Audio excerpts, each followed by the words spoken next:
Hey guys, this is the ACR ResQLink View. This is the newest PLB from ACR. It is an emergency distress beacon that you take with you in the backcountry. I'm going to go through a few things today. I'm going to tell you a little bit more about what it is exactly, how it works, how it compares to the InReach devices, and then I'm going to walk you through the device, so how the antenna works, the buttons, all that fun stuff. If you just want to get to the device and you already know all about PLBs, then you can just skip ahead, but otherwise, let's get into it. So this is the ACR ResQLink View. It is a PLB, a personal locator beacon. You use this in the backcountry or in the middle of the woods, anywhere you don't have a cell phone signal, to trigger a rescue, a distress signal. And it's dead simple to use. You just flip this antenna open, hit this button, and you will set a rescue, or the process of a rescue, into motion.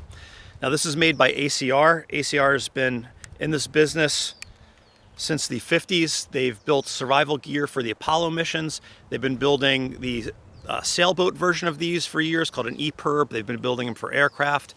In the mid-2000s, the technology got small enough that they could make a personal level beacon, which is what this is, a PLB. And this is the latest version of that. Now there's a couple new units. This is the ResQLink View. There's also ResQLink 400. They're the same unit aside from this screen, aka the word view, or hence the word view. I think this is definitely worth the extra couple bucks. One of the kind of Achilles heels of the old units were that you didn't know what was happening. So you didn't know if it got a GPS fix. You didn't know if it was broadcasting. You'd have to decode a series of LED lights on the unit to know that. With the View, you can actually get a message in English that says, hey, I have a GPS. This is your latitude and longitude. I'm broadcasting on 406. I'm low on battery, whatever the message might be, it's in plain English right there, and you don't have to figure out the blinking LEDs and what that all means. So before we start diving into the details of how to use the beacon, it's going to help a lot to understand the mechanics of how they work. Now, the ACR ResQLink View is a PLB that contacts the COSPAS SARSAT system. And this is a system of satellites that was first started in 1982 by a bunch of different governments, including the United States, Soviet Union at the time, some European governments, I believe there's 47 in all now, to set up a global distress monitoring system for everything, for aircraft, for ships, and for people. And it works based on all of these satellites here. So what we're looking at now is a map of all of these SARSAT satellites circling the Earth. So when you first hit your emergency beacon, it will try to broadcast to any one of these satellites. Now there's satellites on a few different levels, so let me show you how that works. So let me explain the workflow using this handy diagram from COSPAS SARSAT. So when you first hit your PLB distress beacon, it will broadcast a message on 406 megahertz, that's the frequency, and that will go into outer space. And that will reach, hopefully, multiple satellites and three types of satellites. The first is LEOSAR. These are low orbiting satellites. These are about 500 kilometers, I believe, above the Earth. And they can be stationary or moving. Then there are GeoStar, so those are geostationary satellites about 30 or so kilometers above the Earth that stay in the one spot and always have coverage. And they have good coverage because they're high up, so they can kind of go pole to pole. Then the newest addition to this search and rescue system is MEOSAR, and that's the medium orbit satellites. And these are ones that actually orbit the Earth continuously and are part of the positioning system, so GPS, GLONASS, Galileo. Now you might notice that these are systems for positioning, right? They also double duty as relays for distress signals. So when you hit your PLB, you're hitting these satellites. These aren't necessarily dedicated search and rescue satellites, but these are other satellites, positioning ones, weather, imagery, doubling up as search and rescue beacons or transmitters. So once your signal has reached the satellite, these ground stations, and there's a bunch of ground stations around the Earth, are listening for these signals, and they receive it, and they'll also receive your position. Now, on the ACR ResQLink View, there's a GPS on it, so when you broadcast your distress signal, it's also broadcasting your latitude and longitude, and that's determined by the beacon itself. But if for some reason the GPS is not working or you don't have a signal, when these ground stations receive your signal, they're able to receive the signal from potentially many satellites up here. And you saw in that last video there were 72 search and rescue satellites, and they can determine your position through something called Doppler and reverse triangulation processing. So they basically kind of triangulate where you are based on where the signal is coming from. So another layer of redundancy that's pretty neat for the PLBs that you don't necessarily get on the Iridium InReach devices, and I'll talk about that in a second. But anyway, from these ground stations, it will go to your National Mission Control Center, and they will take your beacon ID, they will match it to a registration that you fill out when you first get your beacon that will tell a little bit about yourself. So, you can put in whatever you want. You can say, I generally solo hike. You can update it. You can say, I'm hiking in the backcountry of Alaska. I have 30-day supply, whatever it might be. They will figure out who you are and where you are, and then they will determine which rescue organization to contact. So let's say you're in the Grand Canyon, they'll probably contact Grand Canyon, park officials. If you're maybe in Southern California, they may contact the LA Sheriff's Department. And from there, they will organize the search and rescue effort. Now that can take, a while. Rescues don't happen within a matter of minutes. They happen in a matter of hours or more, or days, depending on the weather and the conditions. So you're not going to necessarily press the button and see a helicopter in, 20 minutes. It will probably be longer than that. So from there, they will send out search and rescue teams, and you don't always get a helicopter. It's not a privilege to get a helicopter. They will determine the best way to evacuate you from there. But because you're using the beacon and they can't have a two-way conversation with you, they will assume that you need to be evacuated as quickly as possible, and they will proceed, on that vector based on that. So you might get a helicopter if you hit your PLB. Now, one thing that's not on this diagram, but I'll talk about, is the beacons that you have when the rescuers get close. So let's say there is a helicopter coming. Your ACR ResQLink broadcasts a 121 megahertz signal, and that will it's basically a homing signal. So as the rescuers get closer, they will be able to home in on the beacon. The beacon also has a strobe on the bottom that has visible and infrared light. So if it's nighttime and they have IR goggles on, they'll still be able to see your beacon on their IR goggles, or however they need to. But you have multiple ways of being found aside from just the GPS and the distress signal that initially gets sent. So that's the mechanics of the rescue. So you might be asking yourself, how is the ACR different than an InReach device? Because they're similar, right? The InReach uses satellites, and if you're not familiar with the InReach, it's built by Garmin. There's a few different models. I'm going to say InReach. I'm going to generically refer to all of the InReach devices that communicate with the Iridium satellite network, which is what they use to do distress signals.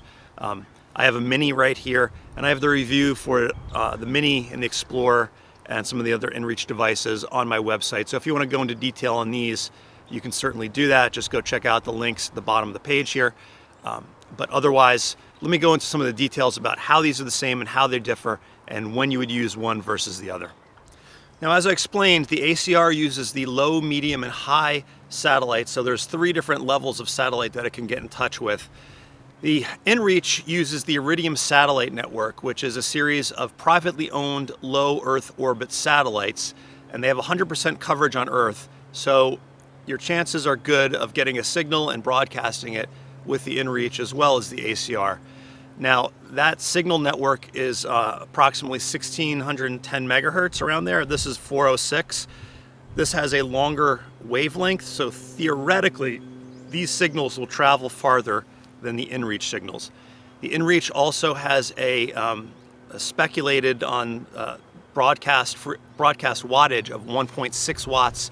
This is a 5-watt beacon, so theoretically the ACR has a stronger signal. Now, it's a bit apples and oranges because they're different frequencies, different satellite networks. I've never done a side-by-side rescue comparison, and I will not do that, hopefully. But all I can say is that they're both reliable. Since the 406 megahertz beacons came into to play in 1982, there have been over 43,000 rescues with these types of PLBs. The InReach technology is much newer, but there have been 3,000 rescues with InReach devices when I'm making this video at this point, and there's just going to be more. So they're both reliable. I use the InReach all the time to communicate in a non-rescue fashion, and I can tell you it's pretty reliable. It works most of the time. So either way, they're solid pieces of technology. The ACR has the longer track record of rescues. It's on a network dedicated for rescues. There's some satellite redundancy, different types of satellite, different countries controlling the satellite. Iridium is a little more sketchy because it's just sort of a single network, but it does have excellent coverage, and it is, from a technology standpoint, effective. One of the important advantages of the InReach over the ACR is its ability to do two-way communications. So with the ACR, I can text people back and forth, whether they're emergency personnel, my family, a sheriff, whoever it might be. I can have a back and forth communication, so it's interactive. Now, the ACR is a one-way street. This is a thing you use when you're in danger of life or losing a limb, losing your life, losing a limb. You deploy it, you hit a button, and the next time you talk to somebody will be when they're rescuing you. So this has some advantages, and the advantages are, there's a few. Obviously, you can, if you're hurt, you can talk to people on the other end and get a diagnosis, get advice for what's going on for your situation, whether that's a medical situation, an evacuation situation, a self-evacuation situation. It's also handy for less sort of deadly situations, right? Let's say you're doing a through hike for a few days and you get sick and you come to a road and you just want your family to come and pick you up. You're done, you're throwing up, whatever it is. It's not going to warrant an emergency distress or emergency signal, but you are going to want to get out of there. So with this, you can simply just text your family or friends or whoever and say, come and pick me up, I need help. You can also get weather reports and use this for navigation. So it's sort of a multi-function Swiss Army knife type device. Whereas this guy is just good for one thing, and that is signaling a rescue and having tools on board that will help get you found. Another important distinction between these two devices is how the distress signal becomes an emergency rescue situation. And I explained the architecture and kind of workflow of how the ACR works, but it's important to note that all of these satellites on the ACR network, the 406, the COSPAS SARSAT network, are government satellites. So there's weather satellites, there's GPS, there's American government, there's European government.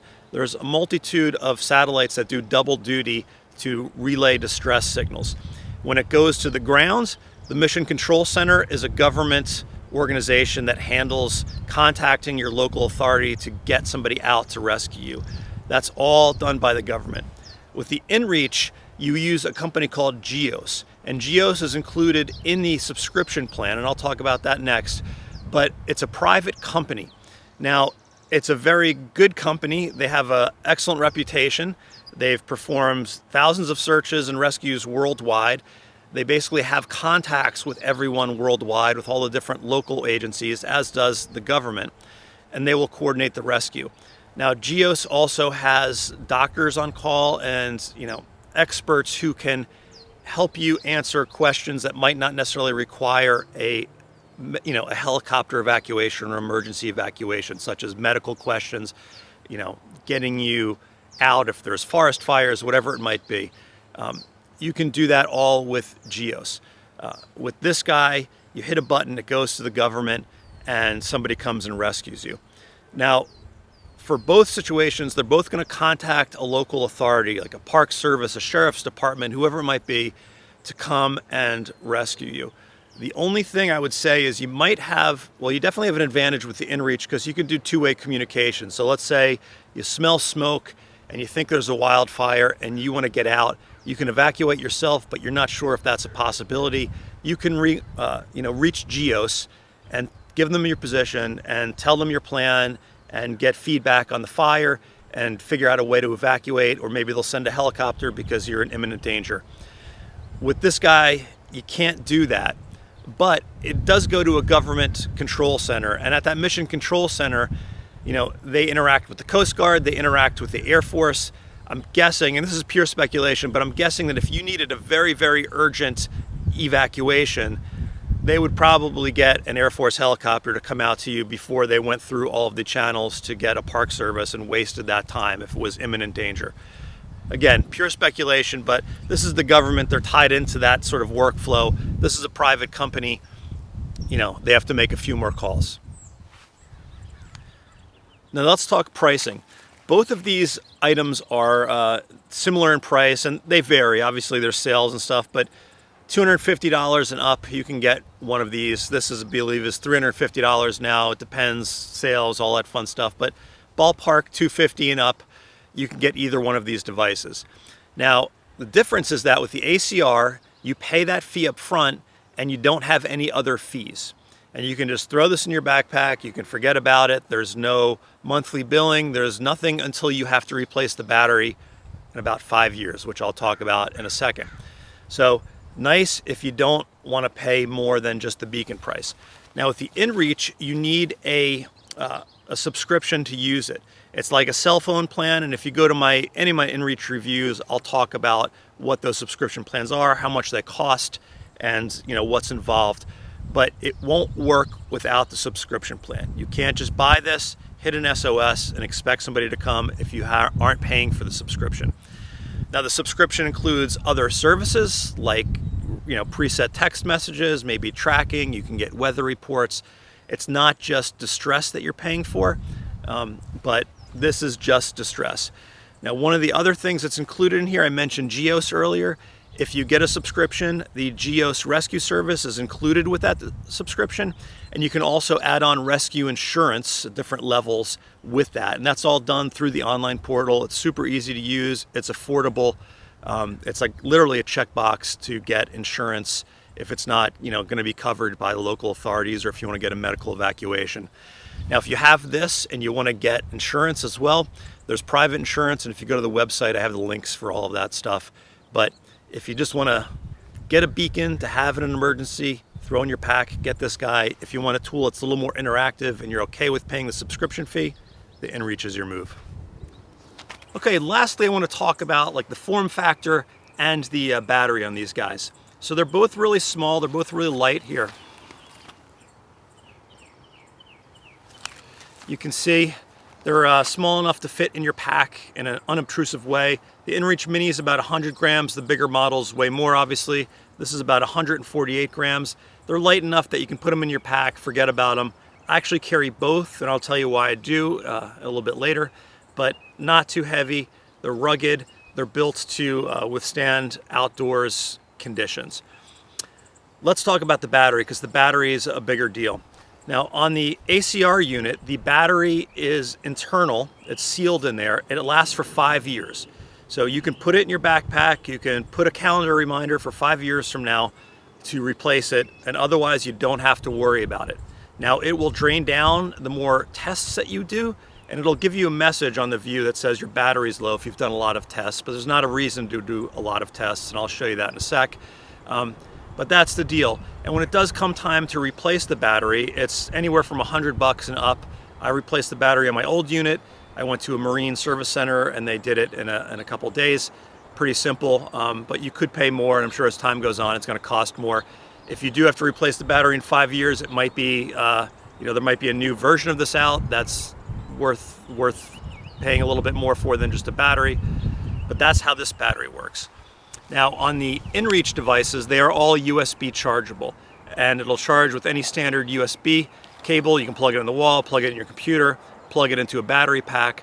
But the InReach devices in general are multi-use devices, right? So you might be doing texting, you might be broadcasting your track points, you might be getting weather. All of those things burn the battery down a bit. So you just want to be conscious if you're burning the battery down and you want this in a rescue situation, make sure you still have some juice left to communicate back and forth with the rescue authorities. Or if not, just pack a very small USB little battery charger in your pack to give you that extra juice in case you need to have this for an emergency. So those are the main differences. Both small and super easy to carry. They both come with mounting clips as well, worth mentioning. You can mount clips on the back and put them onto your pack. There's a multitude of ways that you can attach this to your gear. In terms of actually using the ACR ResQLink View, there's not a whole lot. You have to register it, and there's some test modes, and there's a pretty simple way to deploy it and set off an alarm. So let me just walk you through those things. So the first thing you need to do when you get your beacon is register it. And it is a requirement that if you use the beacon, you need to register it. So if you are scared of Big Brother, don't get a beacon. It's pretty easy. It's pretty straightforward. There is a unique beacon ID on the unit itself, and it's really easy to find. You get that number to start, and then you find your national beacon registration organization. And if you go to the corresponding article that I have on HikingGuy.com, I have a link to all of the countries' registration systems. I am in the United States, so we're going to go here. I actually have an account already because I have registered other beacons. So I'm going to go here. I'm going to register a new beacon. And I'm going to type in the beacon ID here. And we'll hit next. It's got some of my information in here from before. I'll put my name, my email, my address. I don't have to worry about any of this aside from the manufacturer. So we're going to say ACR. Again, pretty straightforward. PLB usage. This is where it gets juicy. We're going to say non-commercial, hiking. You can do whatever else you want to put in here. No vehicle. And additional data, which is where it gets very helpful. So I use this section to describe a little bit about who I am, what my experience level is, how I generally hike, and also what type of gear I have with me in terms of survival gear or shelter, just in case I have to stay out overnight. Now, when you signal a distress call, the people in Mission Control Center match your beacon ID with this description, and they'll look at this description and figure out the best course of action in terms of rescuing you based on what you put here. So you can also update this if you're traveling different places. So if you're doing a specific trip, say like the JMT, you can list your itinerary, you can list your equipment, whatever it might be. You can keep this updated so that rescuers have a up-to-date picture of who you are and what you're doing. So now I can do emergency contacts. I'm going to put my wife in, and I am done. So I will get a letter in the mail, and when I get that, it comes with a little sticker, and you just put that sticker right on your beacon, and you're all set. Now, some countries require that you update your beacon profile periodically, usually 2 years. So check with your country, and yeah, you should be all set. And here you can see my 2 PLBs that I have, both active. And again, there's no cost to have these active. You can have as many as you want active. It's not a subscription-based service or anything. You can just do what you need to do. All right, so let's go over the unit. It's really pretty simple. You have some mounts here for clips that come with the unit, and you can go to the website. I'll show you what those are. You have a little diagram on how to deploy the antenna, the satellite antenna, and this is actually the satellite antenna here. On the front of the unit, you have a digital readout, and there's a model called the ResQLink 400 that does not have this readout. I'd recommend spending the extra couple bucks to get this. This gives you some feedback on whether the GPS signal is acquired, whether you're broadcasting, what your battery is. Otherwise, you have to decode the LED light, which is right there, the LED light. So just spend the extra couple bucks. The old models, their sort of Achilles heel was that you didn't know what was happening. You didn't know what the battery level was. You would just hit a button and hope that it worked. So now I know whether the battery is charged, whether I'm getting GPS signal, all that good stuff. You have the distress button underneath this protective cover. You have a test button here. You have your GPS antenna here, which actually gets your latitude and longitude and broadcasts it as part of your distress signal. And then underneath you have your strobe, so your visible and infrared strobe are right there. Now if you want to deploy the antenna and actually do a distress call, this is the catch for the antenna. Again, an improvement over the other model. You lift this up and you press this distress button. And that's all there is to it. You'll get some feedback on the screen telling you that a emergency is in progress. You're getting the GPS signal, it's broadcasting, and what the battery life is. And you can see it's got a nice long antenna to communicate with the satellites. So when you have the device, there's two test modes. So you want to test it just to make sure it's working. You don't want to test it all of the time because the testing drains the battery down. And then you're going to have to replace the batteries sooner. So you want to test it periodically. I usually test it once a year. And I just have a date in my calendar. And to test it, to do the self-test, we'll do the GPS test next, but to do the self-test, deploy this, and you hold the T button down for 2 to 5 seconds. And you'll see I got a flash there on the LED. It's going through its test cycles. There's a message, and it passed the test. So it's that simple. That tests all of the internal mechanisms to make sure that it's actually working. Now to do a GPS test, it actually uses GPS and the Galileo constellation. So there's two different ways it can get your position, which is a cool feature. But to do that test, you're going to hold the test button down, deploy the antenna, keep this clear. This is your GPS antenna here. And hold the test button down for 5 to 10 seconds. So 1, 2, 3, 4, 5, 6, 7. There was the flash. You can see I'm getting the GPS messages on there.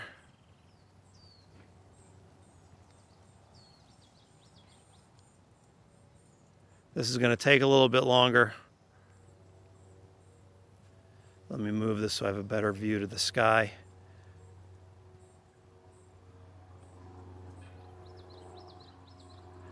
I'm also under a tree, which never helps.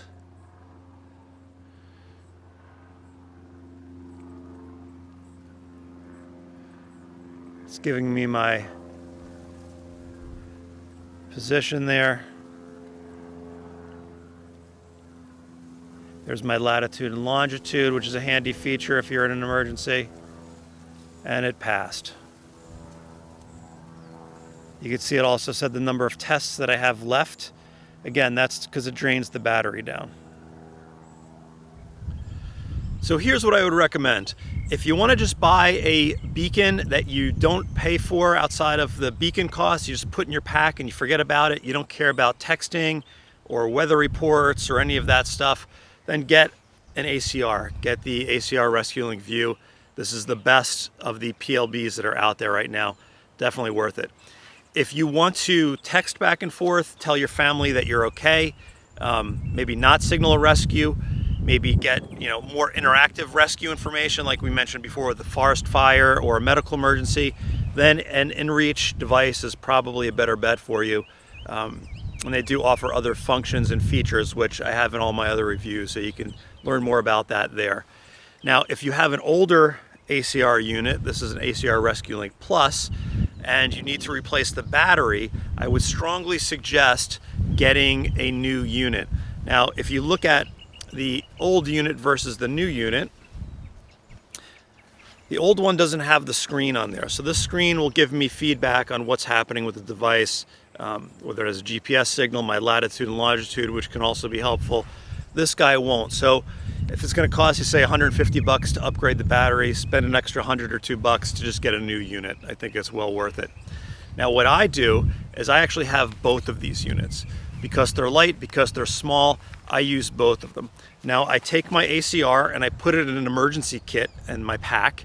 So if I need to signal rescue with it, I have to take it out of my pack. I keep the InReach closer, and I use this for like day-to-day texting. I use it to get weather reports and other more interactive features. Now, my rule and my workflow for these two things, or having both of them, is this. If I'm in a situation where I'm in imminent death or risk of death or risk of passing out, losing a lot of blood, I might not be in control of my body at some time very soon, I'm gonna hit the button on this guy and kick off this type of rescue, because I don't know if I'm gonna be conscious, through the entire thing. If I feel okay and I just have a medical problem, or I wanna talk about it, I'll go with this first. And I'll go talk to Geos, and I'll try to figure out ways to self-evacuate or solve the problem without involving other people and risking a search and rescue team's life to come and get me. Now, if I do hit this, I've actually programmed my beacon number and my information as a quick text message in the InReach. So let's say I'm losing a lot of blood, I'm kind of in and out of it, I hit the button on this guy. If I'm still with it, I'm gonna go on my InReach and I'm gonna do an SOS with Geos, and I'm gonna send my pre-set message that says, I just triggered my PLB, beacon number, blah, blah, blah. I might not be conscious for this whole period. Similar, a shorter version of that is a quick text on here. So that's my reasoning. Now, it might seem excessive.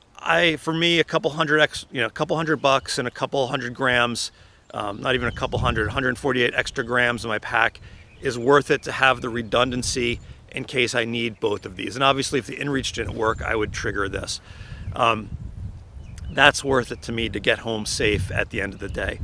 Now, one of the things that you probably haven't considered that happened to me, that I didn't consider until it happened to me, was you might need to use one of these devices for other hikers. So I was hiking in the Sierras, this was 2 years ago, and I had an InReach device, and I encountered another hiker who had acute altitude sickness. They were throwing up and they needed to be evacuated. So I used my Geos service on the InReach to communicate with rescuers, tell them what was happening. I left my InReach with that hiker, and then I hiked down to meet a ranger who I knew was farther down the trail. And when I did that hike, I had my ACR with me. So if something happened to me on that trip, I would have a way to trigger another emergency from there. So something to consider. It's not always you, and systems fail, so having some redundancy is good if you can. If you can't, if you want to communicate, get the InReach. If you want to just set it and forget it, get the ACR. Please do go to my website, where I have a companion article that has links, and I go into more depth on all the topics that I've talked about here. And if you have any questions, please leave them in the comments on YouTube. I will do my best to answer them. I usually answer every comment on my videos on YouTube. If there's something you wanted me to cover that I didn't, please ask the question there, and I will cover it, and I will add it to the website article if it is helpful for others. And if you think I could do a better job, please leave it there as well. And if you have enjoyed this and you find it useful, please just give me that little thumbs up on the YouTube video, and that'll help other people find it and hopefully get a beacon and hike safely. So thanks, guys, and I'll see you out there.